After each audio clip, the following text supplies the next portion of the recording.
Man, I gotta say, after doing this channel for about 2 months, today is May 8th. I started March 8th.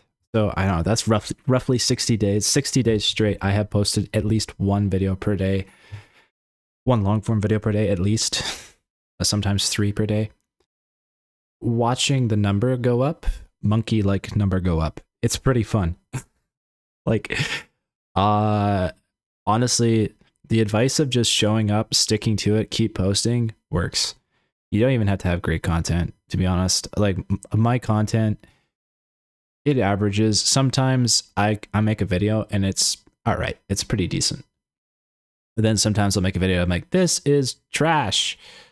Throw it out, but I'll post it anyway.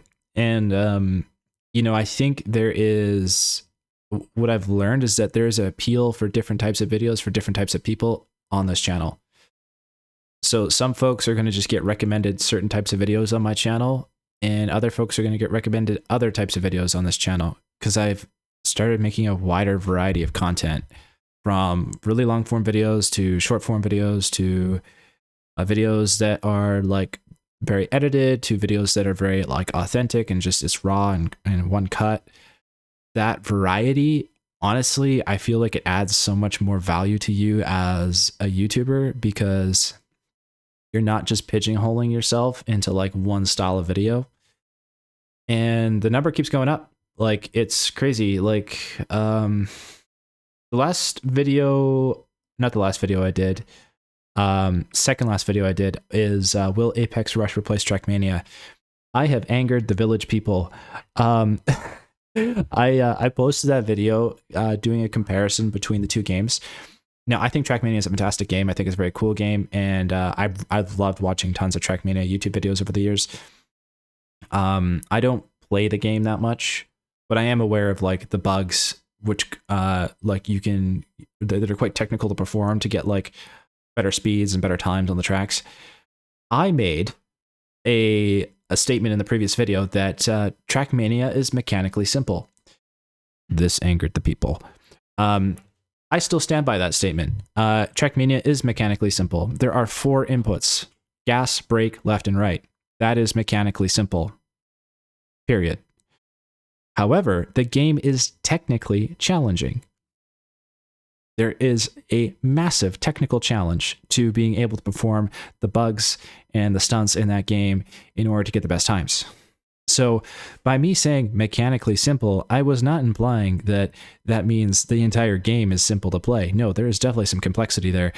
But a lot of people took that the wrong way.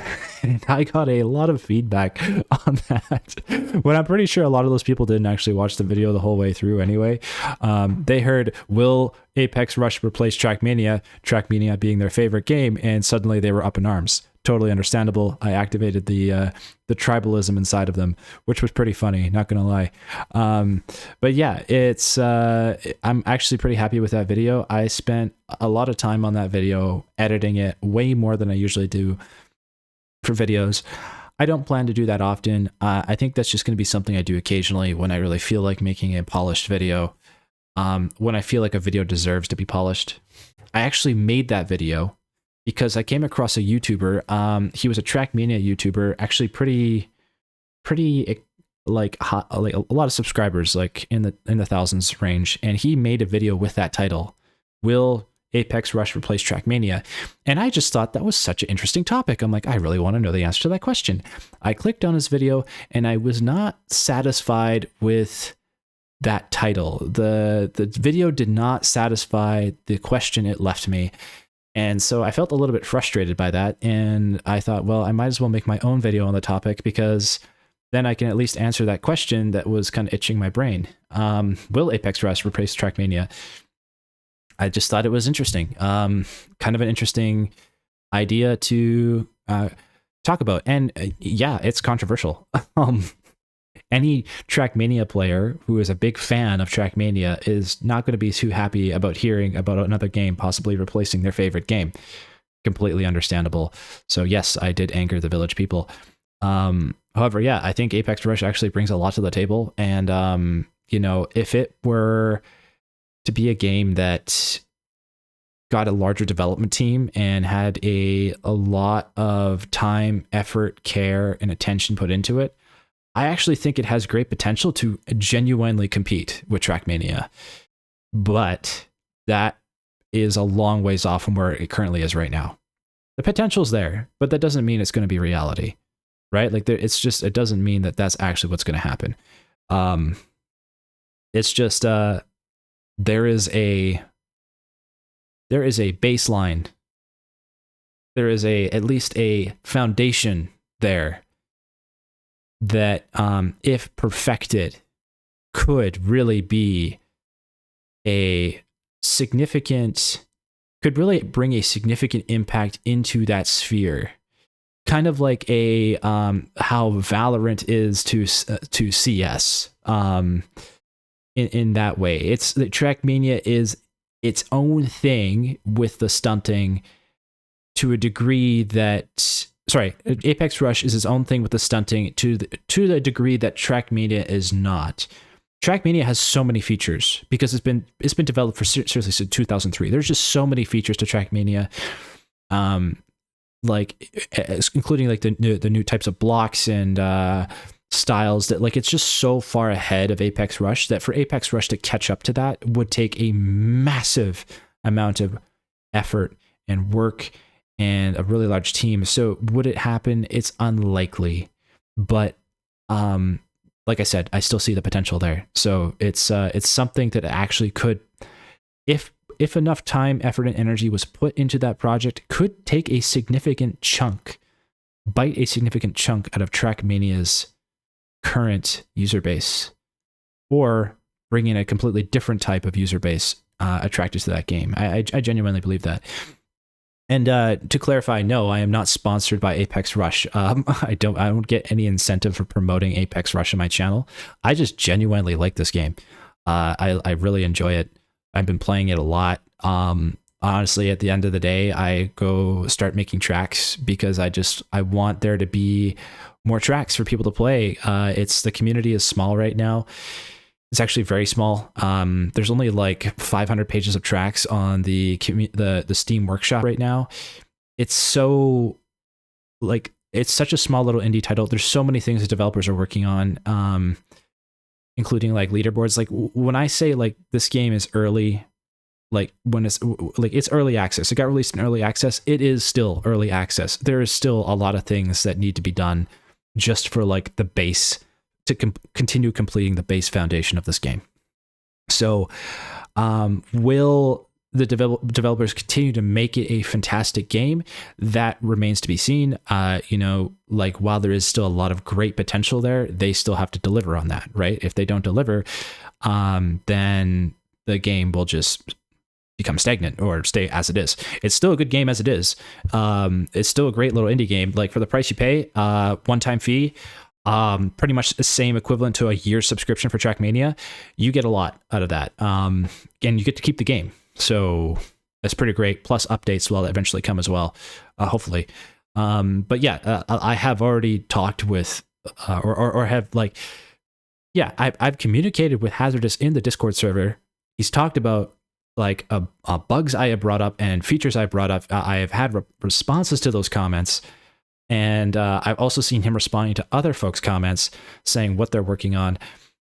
I had a problem with a track editor with the undo button. They addressed that they're going to be fixing that in the next update. I'm very excited about that. I think that's so cool. Like, I have never had a developer respond to one of my comments before about a game, ever. Like, ever. I have never had that happen before, which is, to me, it's just crazy. That's cool. That's awesome. So the community's small. It's the game is growing. It's not big yet, but I still see it growing in the future. So, and not that many people are making videos about it. So I'm like, hey man, like let's make some videos about Apex Rush. This is a fun game. I like it. So yeah, I'll probably continue making videos about it for a while. But I don't plan to turn this whole channel into an Apex Rush channel. It's just more of a game I like. I like playing it. I think it's awesome. It's got a lot of potential, and I'll be making videos on it until I get tired of making videos about it. If that day comes, I don't know. We'll find out. But yeah, it's kind of fun just building this channel, man. Like I've had a couple videos lately I did not expect to blow up. when I say blow up, I mean perform better than usual. Someone crushing the world record on my track. That was kind of cool. That one got a lot more views than I was expecting, and I think just in general, like I'm just kind of happy with how the channel has progressed for the last 2 months since March 8th, somewhat like around 60 days, and I published like 1.2K uploads in that time, 60 days. Excuse me, and 430 some subscribers, 440, something like that, 445 I think, last I checked. So almost at 500, which is pretty great because that's pretty close to halfway to getting monetized on the channel, which would be awesome. That is one of my goals. Yeah, I'm trying to do that as fast as possible, which is challenging, and this has been a lot of work, and like there's many days where I'm tired and I don't want to make videos, but I'm still happy to be making them because they're just fun, man. Like I actually have so much fun making videos. Like even doing this right now, this is just a blast. I'm so grateful I even get to attempt a shot at being a YouTuber, let alone being able to actually experience the experience of making videos, especially around gaming, people liking them, watching them, enjoying them, talking about a bunch of different things. It's just so rewarding, so enjoyable. You know, even through the ups and downs, there's a lot of ups and downs on YouTube, and you know, I still feel them. Some days I'm just like, I feel hopeless about the channel, and other days I just feel so happy about it and so grateful to have it, and so having so much fun with it. It's such a roller coaster of emotions. Like you're gonna have high highs and low lows consistently. So many moments of self-doubt and self-criticism, and then moments where I'm like, oh man, this is just the best. This video is doing so good. The channel itself is doing good. It's like to consider where I started and where I am now, like it's already actually a pretty great distance, like looking back or looking down the even just a small part of the mountain you've climbed. So yeah, like to go from most of my videos getting like 3 to 5 views every video to now averaging between like 100 to sometimes 1,000 on long form content, not short form, but long form content, that has been itself huge. So I think in a way I'm starting to break through. Are the videos getting better? Maybe. Hard to say. It's hard to know, like, when is a video good? When is it bad? I try to have both videos where I'm being authentic, one cut, it's raw. You're just hearing me talk as I would talk like to you as a person or a friend that you knew, like face to face. I want to keep those videos on the channel always. I love those videos. But I also want to also include videos where I script, where I actually spend a lot of time thinking about what it is I'm going to say, how I'm going to say it, why I'm going to say it, how I'm going to cut it up, what footage I'm going to show, what transitions am I going to make, and what kind of feeling I want to leave the viewer with, because I like making those videos too. I think there is just allowing yourself to have the creative expression of range is awesome. I've considered that one day that I would like to change the style of my videos. Maybe I'll end up like, I don't know, stop recording gaming footage one day and do something differently.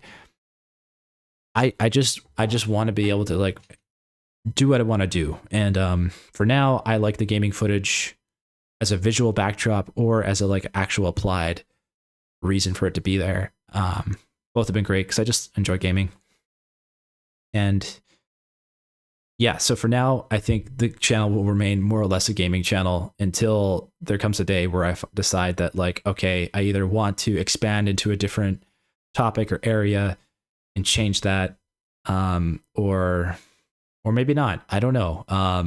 It's kind of hard to say. It's hard to say for sure how this channel will develop over time. And I have no idea if I will ever show my face on camera or not. I've never really given it too much thought, other than I don't really want to right now, and I don't know if I will in the future. So like, and once you do, you can't undo that, you know? So it's better to just, I feel like There will be no face reveal for any time in the future. I'm kind of happy with just how it is right now. It's growing, and I don't even have a face. So you can have a faceless channel, and your YouTube channel can still grow. Yeah. And I like the mystery behind it. It's kind of fun. But in all seriousness, yeah, it's just a really, I'm really grateful I get to do this. I'm really grateful. Like, even for the failures, they've taught me a lot. They taught me about, it's also the failures I thought I had, things I failed at weren't always failures. I framed them as failures in my head, but sometimes they actually weren't failures. They were more of just me learning to be comfortable with videos that underperform versus videos that overperform. And that learning that there's also an audience for underperforming videos as well. You can make a video that does not get very many views, but people will watch. Some people will still watch it. They still have an interest in it. They'll put it on as like a background listening. So like it really, there's